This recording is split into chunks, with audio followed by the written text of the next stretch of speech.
वह एक सुनहरी सुबह थी जब आर्यन ने अपनी पत्नी सिया को पहली बार देखा था। सिया की मुस्कान में एक जादू था जो आर्यन के दिल को छू गया। दोनों की शादी को अब 5 साल हो चुके थे, लेकिन उनका प्यार हर दिन बढ़ता जा रहा था। आर्यन एक सॉफ्टवेयर इंजीनियर था जो अपने काम में व्यस्त रहता था। दूसरी ओर सिया एक कला प्रेमी थी जो अपने छोटे से गैलरी में पेंटिंग्स बनाती थी। उनकी दुनिया अलग थी, लेकिन उनके दिलों में एक ही धड़कन थी। एक दिन सिया ने आर्यन को एक आश्चर्यजनक योजना बताई। आयल, मैं चाहती हूँ कि हम एक साथ एक पेंटिंग बनाएं, तो उसने कहा। आर्यन ने हंसते हुए कहा, लेकिन मैं तो पेंटिंग नहीं कर सकता। दोस्त सिया ने मुस्कुराते हुए कहा, कोई बात नहीं, हम इसे एक साथ सीखेंगे। उस शाम उन्होंने अपने घर में एक छोटी सी कला कक्षा शुरू की। रंगों और ब्रशों के साथ खेलते हुए उन्होंने एक दूसरे के साथ समय बिताया।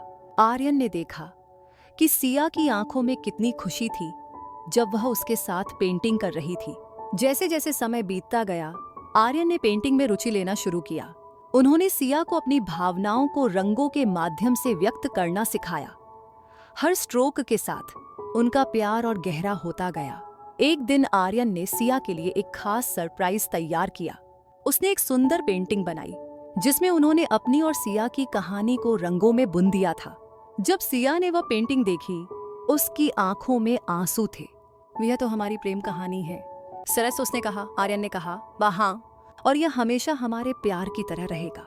चलो, उस पल में उन्होंने महसूस किया कि प्यार सिर्फ शब्दों में नहीं, बल्कि एक दूसरे के साथ बिताए गए समय में, एक दूसरे के सपनों को समझने में और एक दूसरे के साथ बढ़ने में होता है।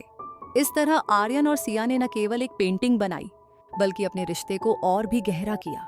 उनके प्यार की कहानी एक खूबसूरत रंगीन कैनवास पर उकेरी गई जो हमेशा उनके दिलों में जिंदा रहेगी।